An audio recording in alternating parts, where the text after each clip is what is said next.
it just consumes on an intermittent level 7%. So where's the reliability of this power that we are generating? Nuclear is not jumping up. We want to see nuclear as a stable source so that it starts coming up. Then comes the dumps. So if mechanical engineer are there in the house, the traditional way of generating power has an autonomous inertia attached to it. So when a turbine stops, it decays with the RPM. But it still keeps on generating power. So the grid compensates on it in a timely form. With its decay, the grid is compensating. With the batteries and the solar basically coming into more play, PSP, whatever you want to call it, the grid just cuts off. So there is a 2.5 or 1 gigawatt or 300 megawatt coming in and the battery is gone. And then there is a vacancy. So everything, the current is flowing towards that. The grids are unstabilizing at a very, very large level. We are unstabilizing our grid.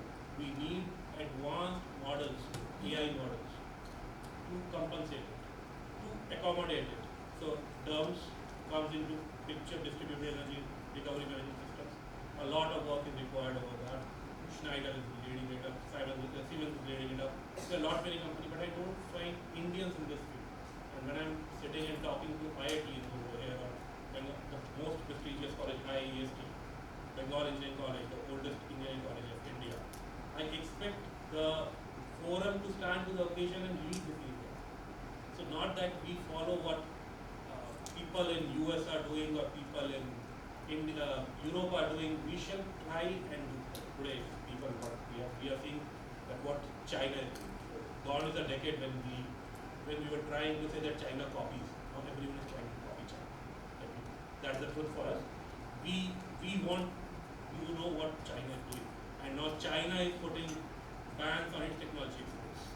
So deals between India and China, US China, the current tariff war that is happening. China is not going to do. There will be a lot of bloodbath. Like better fellows in the consultancy can give a better. I'm not the expert on that, but on the technology front, China has overtaken Europe. China has overtaken US. They are just trying to get it back. But where is India? Where are we? What energy or infrastructure, whatever you want to call it, we don't have infrastructure. Jobs, yes, we require them to be there, but be prepared. Middle level jobs are gonna go up. I'm not threatening you, but that's a fact. No reviewer will be required with AI coming into play. Either you are a creator, or you are a conceptualizer, or you are an implementer. You are not a reviewer. We will not require any reviewer in the downstream, in the midstream provider. When AI will come into play. Thank you. I think that's a surgical strike. It's not the other thing. Thank you very much. We should have some boxing gloves as well, because Industry 4.0 to Industry 5.0. When Rajesh is saying 4 is not ready, he's saying we are there 6.0. I love this battle. The battle of wits and battle of minds. Thank you very much. Jokes apart, the next question to Abhi. Collaboration. If you have some examples also, what do we need to get things that all we are talking about, interdisciplinary approach, engineering approach. So where are we in terms of AI and the collaboration and make the jobs happen? What do you think the trend is? Absolutely. I'll come again business backwards, as that's where I think some of this action starts to play out, right, in the real world. So everyone is trying pilots, right, for some of these technologies, right?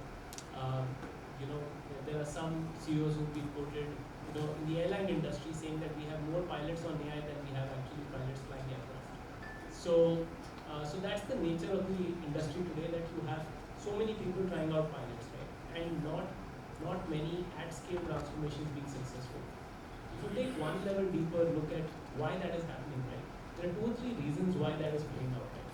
I think the first one is to think of some of these projects or some of these initiatives as not IT projects or not as technology projects, but as business projects, which comes back, if you distill it to the audience today here, right? It speaks to the multidisciplinary approach needed. It speaks to the soft skills that are needed beyond the technology or the hard skills, right? It needs a multidisciplinary approach to attempt to solve some of these problems. Unless you understand the business problem, or unless you understand the business context of what you're trying to solve for, some of these initiatives fail, right? And that's why you need to think more broadly. I think the second thing is, investing in adoption. What people have found is that you know that for every dollar that you invest in some of these initiatives, you need to invest almost the same amount in adoption. Now, what does that mean, right?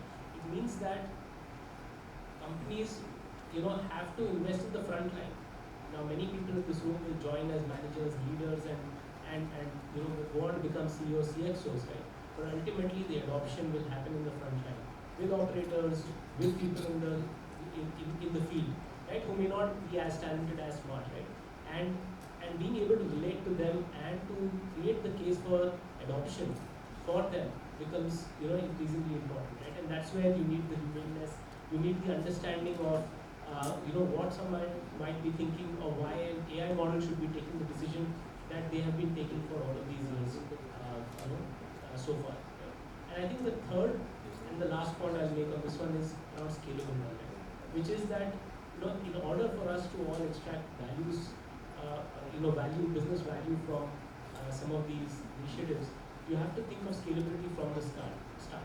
It's not about thinking about a small small attempt at solving a problem, but thinking of how you will take it to the wider network, or to the broader set of factories, right? And that's where you have to think of how you can make some of these interventions scalable.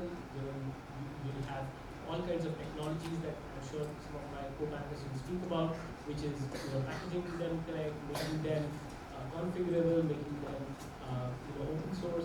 So many of those kinds of implications start coming in the moment you think about scalability, right? So that's where I was.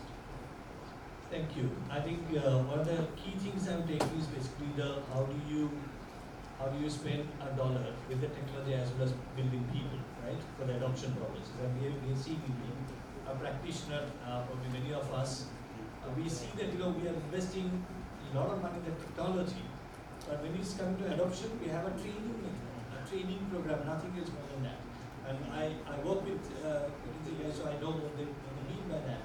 It's a very extensive program over a period of time with that technology to push down the throat, not in a negative way, but how do you make them, how do you influence them actually through the technology over a sustained period of time to get the benefit of it. So I'll add Yes, on that. yes. It's actually not pushing them, it's basically transformation, change management, which you guys actually run through. So as an industry, you have to understand it's more of a behavioral change.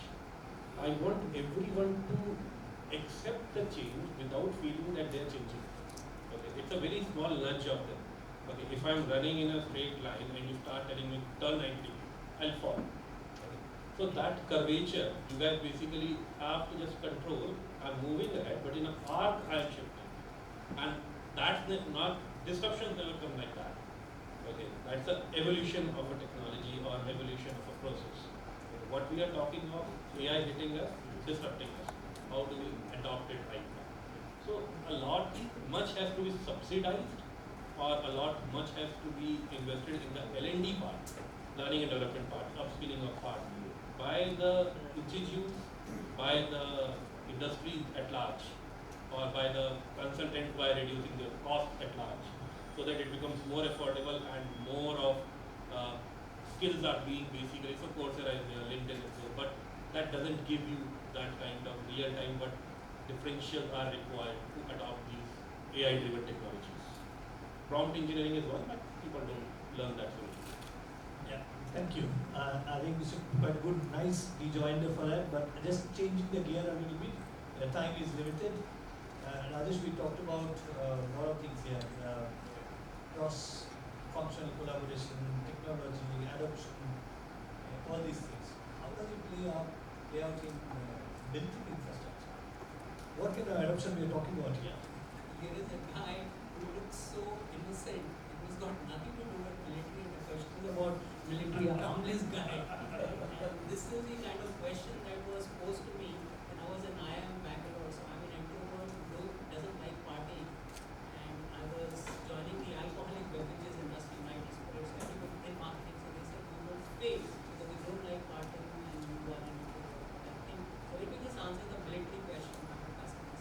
So there are 4 issues that I would wish to share with you. there are 4 issues that I wish to share with you when it comes to transformation in military that should happen.